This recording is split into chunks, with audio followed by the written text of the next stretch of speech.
World test championship का आज final है और पूरी दुनिया लगी हुई है अपने अपने अंदाज लगाने में कि कौन सी टीम का पलड़ा भारी है, कौन सी टीम जीतेगी, क्या होगा। और ऑब्वियसली एज इंडियंस हम तो ये चाहते हैं कि इंडिया की टीम जीते, लेकिन देखें ज़रा क्या क्या कंसीडरेशंस हो सकते हैं कि आज से शुरू होने वाले मैच में क्या हो सकता है। देखिए, सबसे इम्पॉर्टेंट चीज़ होती है टीम, फिर होती है पिच, फिर होती है बॉल और सबसे इम्पॉर्टेंट वेदर। तो देखिए, इंग्लैंड में ओवल में जहां ये मैच हो रहा है वहां अभी तक हिस्टोरिकली जून में कभी भी मैच हुआ नहीं है, लेकिन जो वेदर फोरकास्ट है उसमें कोई बहुत ज़्यादा ऐसी घबराने की ज़रूरत नहीं है। मैच लगता है पूरे 5 दिन होगा और अगर थोड़ी बहुत बारिश हुई भी तो फिर ये एक रिजर्व डे भी है। तो बुधवार, गुरुवार, शुक्रवार, शनिवार और इतवार, ये 5 दिन तो ऑफिशियल डेज हैं और उसके बाद मंडे का भी रिजर्व डे है। मुझे नहीं लगता कि वेदर के हिसाब से हमारी सिचुएशन में कोई फर्क आता है या हमारी स्ट्रेटेजी में कोई डिफरेंस आना चाहिए, क्योंकि वेदर के ऊपर वैसे भी आपका कंट्रोल नहीं है। और ऐसा नहीं है कि कोई पूरे 5 दिन तक बारिश की प्रेडिक्शन हो। तो आप अगर ऐसा होता है तो फिर आपके लिए पहले बॉलिंग करना फेवरेबल होता है। लेकिन अब जिस तरह से वहां से न्यूज आ रही है कि सुबह के टाइम में वहां पे थोड़े से बादल होते हैं, तो उम्मीद है कि स्विंग बॉलर्स को थोड़ा सा फायदा होगा, लेकिन उसके बाद सेकेंड हाफ में वो अच्छा हो जाता है। तो इस तरह का मुझे नहीं लगता कि इससे कोई फर्क पड़ना चाहिए। कोई भी टीम जो होगी वो टॉस जीत के पहले बैटिंग ही करेगी, क्योंकि किसी भी इंपॉर्टेंट मैच में पहले बैटिंग करके स्कोर लगा देना हमेशा ज्यादा फायदेमंद होता है, चाहे वो लिमिटेड ओवर्स हो या टेस्ट क्रिकेट हो। और वैसे भी 5 दिन का मैच है, तो आखिरी के 2 दिनों में पिच में जो डिटेरियोरेशन होता है और ओवल में खासतौर पे थोड़ा बहुत स्पिन का हिस्टोरिकली हमने इफेक्ट देखा है, तो इस वजह से मुझे लगता है कि कोई भी टीम जो टॉस जीतेगी वो पहले बैटिंग ही करेगी। अब अगर हम बात करें जैसे कि बॉल जो इस मैच में यूज होने वाली है, तो देखिए, ट्रेडिशनली ऑस्ट्रेलिया में कोकुबरा बॉल यूज होती है और इंडिया में एसजी की बॉल यूज होती है। लेकिन यहां जो फाइनल होने वाला है इसमें ड्यूक की बॉल यूज होगी, क्योंकि इंग्लैंड में हमेशा वो लोग ड्यूक की बॉल ही यूज करते हैं। और ड्यूक की बॉल के साथ हिस्टोरिकली ये थोड़ा सा वो बेनिफिट है बॉलर्स के लिए, क्योंकि इसकी सीम जरा प्रोनाउंस्ड होती है और इसका लेदर भी जो है वो काफी देर तक सस्टेन करता है। तो इस वजह से क्या होता है कि 30, 35, 40 ओवर्स के बाद भी ये बॉल स्विंग करती रहती है। और इंग्लैंड में वैसे भी वेदर ऐसा है कि वहां पे बॉल अक्सर स्विंग करती ही है, क्योंकि कई बार कभी भी बादल आ जाते हैं वहां। तो बादल आ जाने से और ओवरकास्ट कंडीशंस होने से स्विंग में काफी बॉलर्स को फायदा होता है। जब बॉल पुरानी हो जाती है तो ड्यूक की बॉल खास तौर पे रिवर्स स्विंग भी ज्यादा करती है। तो इस मैच में मुझे लगता है कि फास्ट बॉलर्स का थोड़ा बोलबाला रहने वाला है। और बाकी तो अब ये है कि जो बॉलर्स उस बॉल का ज्यादा फायदा उठा लें। और इस मामले में देखिए, एक्सपीरियंस वाइज इंडिया के बॉलर्स और ऑस्ट्रेलिया के बॉलर्स दोनों को ही इक्वल एक्सपीरियंस है। मोहम्मद शामी और मोहम्मद सिराज पिछले कुछ टाइम से बहुत अच्छी बॉलिंग कर रहे हैं। अब देखना यह है कि तीसरा बॉलर कौन होता है।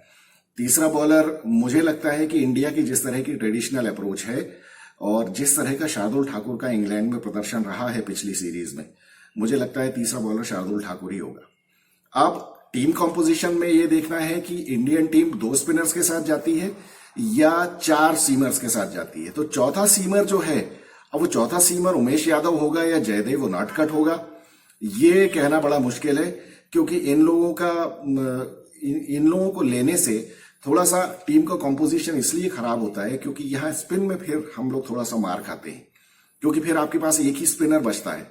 और जब एक ही स्पिनर लेने का वो चांस होता है इंडियन टीम के पास, तो वो इनवेरिएबली जडेजा के साथ जाते हैं, क्योंकि उसकी बैटिंग की वजह से। और वो वर्ल्ड का नंबर 1 बॉलिंग ऑलराउंडर है इस टाइम, तो वो इंडियन टीम का सोचना कुछ गलत भी नहीं है। लेकिन इससे टीम का कॉम्पोजिशन खराब होता है, क्योंकि ऑस्ट्रेलियन टीम में 5-6 लेफ्ट हैंडर बैट्समैन है। अब उनके लिए स्पिनर के तौर पे अश्विन को खिलाना भी जरूरी है, और अश्विन का अच्छा खासा हुआ भी है ऑस्ट्रेलियंस में। तो मुझे लगता है कि एक वो साइकोलॉजिकल एडवांटेज के लिए भी अश्विन का खेलना जरूरी है। और अश्विन एक चैंपियन बॉलर तो है ही, इसमें कोई डाउट नहीं है। फिर बात आती है विकेट कीपर की। तो विकेट कीपर में केएस भरत या ईशान किशन, अब मुझे नहीं लगता कि वर्ल्ड टेस्ट चैंपियनशिप जैसे इंपॉर्टेंट टेस्ट मैच में ईशान किशन जैसे प्लेयर का डेब्यू कराना चाहिए। क्योंकि देखिए केएस भरत और ईशान किशन दोनों की मुझे नहीं लगता कि इनकी कीपिंग में कोई बहुत ज्यादा फर्क है। दोनों ही बहुत एक्स्ट्रॉर्डिनरी नहीं है, एवरेज विकेट कीपर्स हैं और ये दोनों ही बराबर फंबल्स करते हैं विकेट के पीछे। तो अब ऐसे में कोई ये कहे कि ईशान किशन बहुत ज्यादा अटैकिंग बैट्समैन है, तो देखिए अटैकिंग बैट्समैन इंग्लैंड में जिस तरह की कंडीशंस हैं वहां ये इंडिया की तरह लप पे चलने वाला काम नहीं है। वहां पे थोड़ी सी टेक्निक भी चाहिए आपको, और जितने रन ईशान किशन बनाएगा उतने ही केएस भरत भी बना सकता है, और जितनी खराब बैटिंग केएस भरत करेगा उतनी ही खराब ईशान किशन भी कर सकता है। तो मुझे नहीं लगता, और यहां पे सामने वाली टीम को अगर आप ये चेंज देते हैं साइकोलॉजिकल अपना विकेट कीपर चेंज करके, तो वो थोड़ा सा मेंटली आप हो जाते हैं, क्योंकि उनको लगता है कि आप थोड़ा पैनिक में आ गए हैं, इस वजह से आप चेंज कर रहे हैं। क्योंकि नॉर्मली केएस भरत आपका रेगुलर विकेट कीपर है, तो उसको ही लेना चाहिए आपको।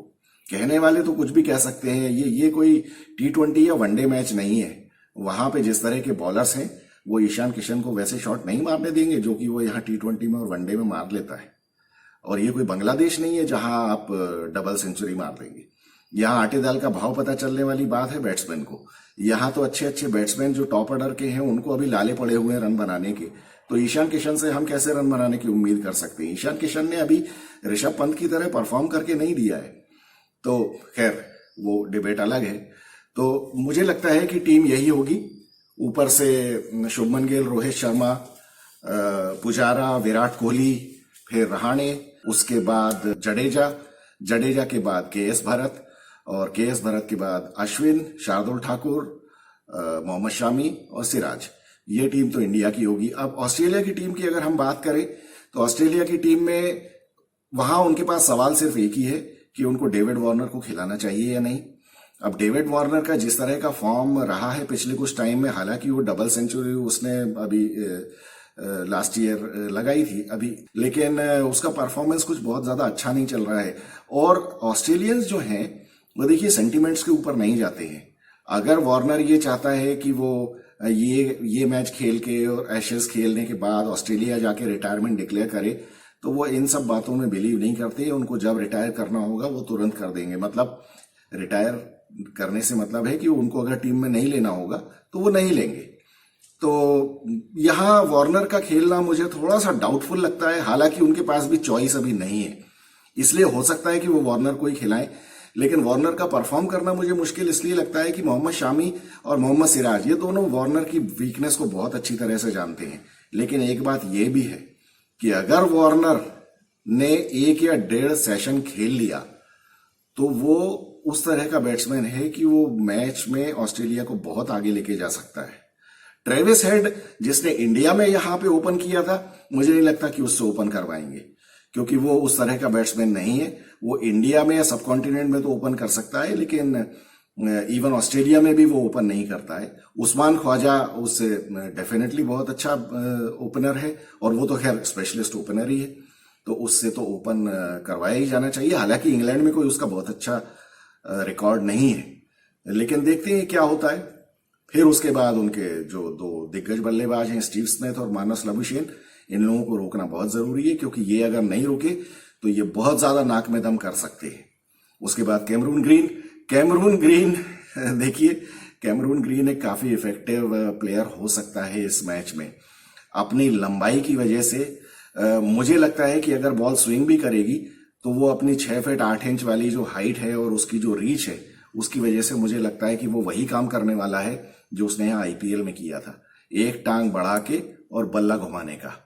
अब उसमें अगर उसकी किस्मत अच्छी रही और बल्ले में कुछ शॉट्स अगर आ गए तो वो बहुत ज्यादा डैमेज कर सकता है। और बॉलिंग में भी वो ऑस्ट्रेलिया या इंडिया की तरह इनइफेक्टिव नहीं रहेगा। वहां पे उस जैसे बॉलर्स बहुत ज्यादा तंग कर सकते हैं, क्योंकि ये कम स्पीड वाले बॉलर्स होते हैं और इनकी बॉल्स अगर स्विंग होगी तो इंडियन बैट्समैन को तकलीफ दे सकता है। वो बहुत ज्यादा इफेक्टिव प्लेयर होने वाला है इस मैच में, तो देखते हैं क्या होता है। फिर उसके बाद उनका जो जॉश हेजलवुड का उनको धचका लगा है कि वो अनफिट हो गया, लेकिन उसकी जगह स्कॉट बॉलैंड आ गया है। और Scott Boland is a very good bowler, वो बहुत अच्छी स्विंग करता है बॉल को। फिर उसके बाद पैट कमिंस और मिचेल स्टार्क तो प्रूवन परफॉर्मर्स हैं। तो ये तो हुई टीम्स की बात, टीम्स का कॉम्पोजिशन ये होगा। फिर उसके बाद अगर हम पिच की बात करें तो देखिए, पिच आईसीसी का चूंकि ये इवेंट है, तो यहाँ तो आईसीसी बिल्कुल कोई भी रिस्क लेने वाली नहीं है, और यहाँ दोनों टीमों में से किसी को भी पिच का एडवांटेज नहीं होगा। इंडिया के लिए बहुत अच्छा होता अगर ये मैच ऑस्ट्रेलिया में होता। आपने सही सुना, मैं ये कह रहा हूं कि इंडिया के लिए बहुत अच्छा होता कि अगर ये मैच ऑस्ट्रेलिया में होता, क्योंकि ऑस्ट्रेलिया में इंडिया का रीसेंट रिकॉर्ड बहुत अच्छा है।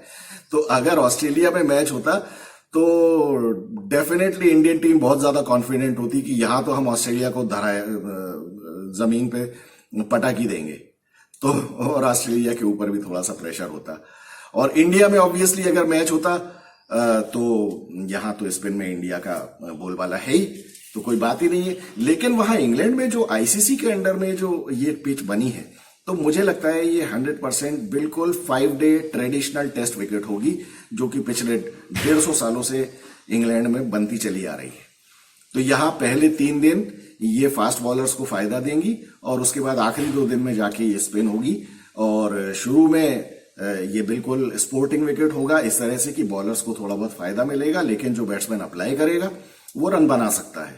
तो मुझे लगता है पहले 3 दिन में जो टीम बाजी मारेगी फाइनली मैच वही जीतेगी।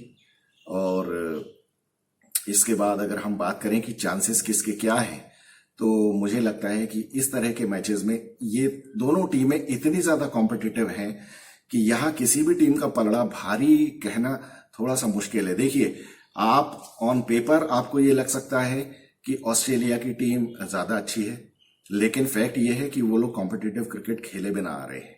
उसमें से कैमरून ग्रीन के अलावा और किसी ने भी कॉम्पिटिटिव क्रिकेट नहीं खेला है, और कुछ हद तक डेविड वार्नर। बाकी इसको अगर कोई ये कहे कि इनको रेस्ट का एडवांटेज है, तो मुझे नहीं लगता, क्योंकि कॉम्पिटिटिव क्रिकेट खेलना जरूरी है। लेकिन at the same time Indian team जो खेल के आ रही है वो T20 क्रिकेट खेल के आ रही है, लेकिन T20 क्रिकेट को टेस्ट मैच से कंपेयर करना बहुत ज्यादा ठीक बात नहीं है। लेकिन कुछ तो कॉम्पिटिटिव क्रिकेट खेला है, और जो बैट्समैन रन बना के आता है, चाहे वो अपने मोहल्ले में ही रन बना के आया हो, वो कॉन्फिडेंस अलग होता है। तो कॉन्फिडेंस वाइज इंडियन बैट्समैन को थोड़ा सा ज्यादा कॉन्फिडेंस होगा, बॉलर्स को भी डेफिनेटली कॉन्फिडेंस होगा, क्योंकि ये लोग रिदम में हैं। उधर ऑस्ट्रेलिया टीम को क्या है कि उनके पास मैच परफॉर्मेंस नहीं है रिसेंट, लेकिन वो काफी रेस्ट करके आ रहे हैं, और इन्होंने काफी प्रैक्टिस भी इंग्लैंड में की है। तो इनके पास ये एडवांटेज है कि ये इंग्लैंड में इन्होंने इंडिया से ज्यादा प्रैक्टिस की है। हालांकि मैच नहीं खेले, लेकिन इन सब लोगों ने इतने मैचेस खेले हैं कि इनको काफी एक्सपीरियंस है। और जहां तक टेस्ट मैच खेलने का सवाल है, तो मुझे लगता है कि दोनों टीमें एक फेयर एडवांटेज के साथ ही उतर रही हैं। मतलब यहां किसी को भी एक के ऊपर दूसरा एडवांटेज नहीं है, क्योंकि टेस्ट मैच तो दोनों ने ही नहीं खेले हैं अभी। लास्ट मैच जो खेला था टेस्ट मैच, इन लोगों ने आपस में ही एक दूसरे के साथ इंडिया में खेला था। तो अब देखते हैं उसका क्या होता है। लेकिन on paper in Australian team थोड़ी भारी लगती है। दूसरी बात, कई बार क्या होता है आईसीसी इवेंट्स में इंडियन टीम थोड़ा सा मार खा जाती है साइकोलॉजिकली। ये थोड़ा सा प्रेशर में ये गड़बड़ कर देते हैं, इसलिए मुझे ऑस्ट्रेलिया का पलड़ा थोड़ा सा भारी लगता है, क्योंकि उनको आईसीसी टेस्ट इवेंट्स या आईसीसी चैंपियनशिप जीतने का ज्यादा एक्सपीरियंस है। और ये लोग लड़ाकू तो बहुत शुरू से ही होते हैं, और किसी भी हद तक जाके लड़ाई करते हैं, चाहे फेयर साइड हो या दूसरी। तो अब देखते हैं। मुझे लगता है कि इस पूरे मैच में 2 या 3 लोगों की परफॉर्मेंस से ही मैच इधर उधर होगा, बाकी सब लोग एवरेज ही परफॉर्म करने वाले हैं। मुझे डर सिर्फ इस बात का है कि इंडियन टीम का पिछले दिनों से कुछ रिकॉर्ड ये है कि इनके 125 रन पे 4 या 5 विकेट हो जाते हैं, और उसके बाद इनको वही बॉलर्स बचाते हैं, जो कि बाद में आके बेचारे विकेट भी लेते हैं। तो ये थोड़ा सा इंडियन टॉप ऑर्डर को देखना पड़ेगा।